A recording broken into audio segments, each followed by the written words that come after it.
어쨌든 간에 아파트는 더 이상 주거가 아닌 정체성이 되었고, 이런 사회적 구조는 우리가 아파트를 구매할 때마다 인생 전체를 걸게 만듭니다. 하지만 진정한 인생은 시멘트 안이 아니라 자기 내면에서 시작됩니다. 이제는 아파트가 나를 규정하는 것이 아니라 내가 아파트를 선택하는 시대가 되어야 하지 않을까 생각합니다. 물론 현실을 이면한 철없는 이야기일 수도 있습니다. 사회 구조상 계급 사다리가 거의 유일하게 열려있는 곳이 부동산, 구체적으로는 아파트이니까요. 아파트는 학벌, 직장, 연줄보다 더 강력하게 신분을 설명하고, 어디 사세요는 곧 그 사람의 신분표이기도 합니다. 맞아요. 거주지가 그 사람을 대표하는 한국 사회가 되었어요. 목동, 대치동, 반포, 판교, 광교는 하나의 상징성이 되었어요. 반대로 저쪽 아파트에 산다는 건 패배자, 탈락자라는 사회적 낙인이 되기도 합니다. 솔직히 민낯을 디밀고 말하자면 사람들이 좋은 아파트에 집착하는 이유는 생존 때문입니다. 아파트는 자식의 학교, 배우자의 평가, 친척의 시선, 회사의 눈치, 심지어 자존심까지. 그리고 더욱이 그래서 이순위 아파트도 안 보고 브랜드 아파트에만 몰리는 거지요. 어쨌든 당신은 지금 아파트를 팔아야 할 때일까요? 아니면 사야 할 때일까요? 정책이란 의도와 결과가 다르게 나타납니다.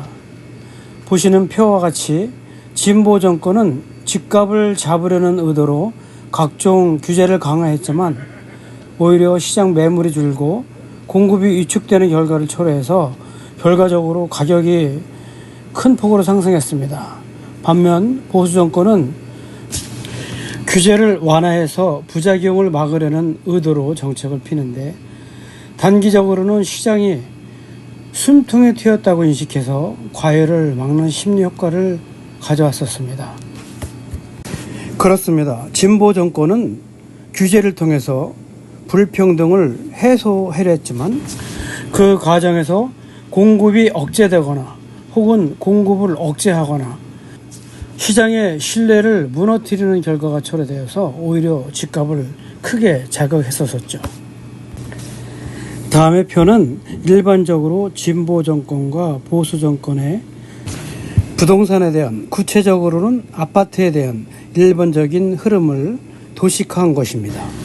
그러니까 진보 정권은 부동산을 통제하려다가 실패하고 폭동을 부르는 구조이고, 보수 정권은 시장을 풀어주면서 오히려 급등을 막는 효과를 보는 구조가 되어버린 겁니다.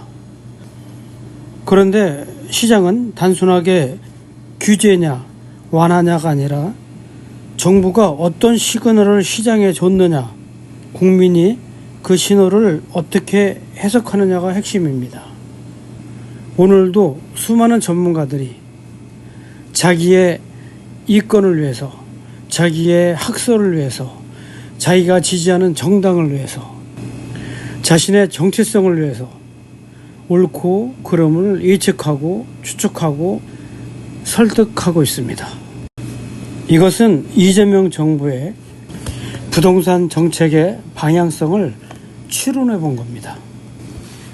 일단은 현재 경제 상황이 최악이기 때문에 내수 경제를 견인하기 위해서라도 어떤 형식으로든 돈을 풀을 겁니다. 지역 화폐든 중소상인 지원이든 청년 지원이든 자금의 유동성을 위해서 돈이 풀리고 금리도 소폭 인하할 것이라는 것은 이미 진행 중에 있습니다.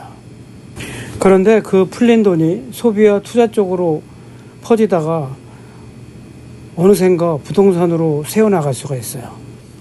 많은 돈이 부동산으로 다시 쏠린다면 문제가 심각해지는 거죠. 그러기 위해서 대출 규제, DSR, DTI 이런 것들을 강화할 것이고, 정부로서는 불안 심리를 잠재우기 위해서라도 아파트 공급을 늘릴 겁니다. 그런데 수도권에는 아파트를 지을 만한 땅이 만만치 않아요. 결국은 노후된 주택이나 아파트 재건축, 재개발을 하게 될 겁니다. 그렇게 되면 기존에 주택에 살던 사람은 이사를 가야 됩니다. 3년, 4년 동안 이사를 가야 되는데 전월세 수요가 한꺼번에 몰리면 전월세는 오르게 될 것이고 무주택자들은 더욱더 불안해질 겁니다. 그렇게 되면 아파트 값은 또 대폭 오르지 않을까 생각이 드는 거죠. 지금 시장에서는 돈이 돌질 않습니다. 그렇기 때문에 새 정부에서는 무조건 유동성 공급 확대를 위해서 돈을 풀게 되어 있습니다.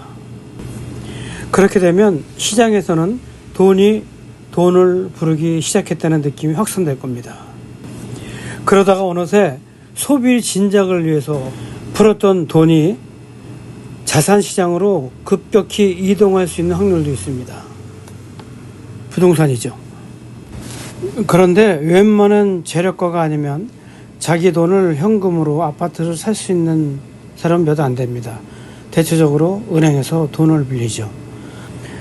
DTI나 DSR이 강화된다 그러면 실수요자들, 특히 일반 서민은 아파트 매입이 절대적으로 아예 접근이 불가하게 됩니다. 그럼에도 불구하고 무슨 수를 써서라도 아파트를 사려고 할 겁니다. 계속 올라간다는 말이죠. 앞에서 설명드렸듯이 그렇게 되면 정부는 재개발, 재건축을 중심으로 공급을 늘리려고 할 겁니다. 왜냐하면 신규 택지가 수도권에는 부족하기 때문입니다. 도심 내의 재개발이나 재건축이 대대적으로 이루어진다 그러면 기존에 그 동네에서 살던 사람들은 자신의 생활권을 유지해야 되기 때문에 그 주변으로 이사를 갈 겁니다. 전세가 모자라게 되는 거죠. 아무것도 없는 논바닥에 신도시를 짓거나 택지지구를 건설할 때는 이주민이 그렇게 많이 발생하지는 않습니다. 그러나 구도심에 살던 사람들은 전부 다 아파트 소유자가 되는 겁니다. 만약 이재명 정부의 관료들이 문재인 정부의 관료들처럼 멍청하다면 문재인 정부 때처럼 단기 대책 발표에 급급할 것입니다.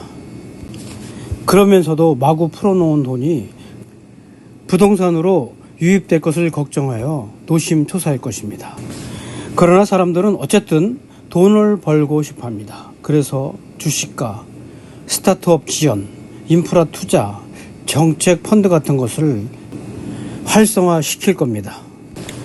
그러나 어쨌든 간에 사람들은 돈을 모으거나 돈이 생기면 수도권, 서울 중심으로 다시 부동산에 그렇습니다. 아파트에 돈을 쏟아 부을 겁니다. 우리나라 땅은 작고 수도권, 서울은 더더욱 작기 때문입니다. 이제 아파트는 더 이상 단순히 비를 피하고 잠을 자는 공간이 아닙니다. 어느 동네에 어떤 브랜드에 어떤 동에 사느냐는 그 사람의 성공 여부를 대변합니다. 특히 수도권에서의 아파트는 소수 계층을 규정짓는 도장이 되어버렸습니다. 슬프지만 이것은 피할 수 없는 그리고 극복해야 될 현실입니다. 강남에 살면 성공자이고 신축에 살면 요즘 잘 나가는 사람입니다. 반면에 구축에 살면 과거에 잘 나갔던 사람입니다. 전세에 살면 불안한 사람이고 월세면 아직 올라가지 못한 사람입니다. 이러한 시선은 무형의 사회적 압력으로 작용해서 사람들을 사는 것이 아니라 사는 척하게 만듭니다. 솔직히 까놓고 얘기해 봅시다. 정말 그렇지 않은가요? 이상 이재명 정부의 부동산 정책에 대한 나름대로의 분석이었습니다. 감사합니다.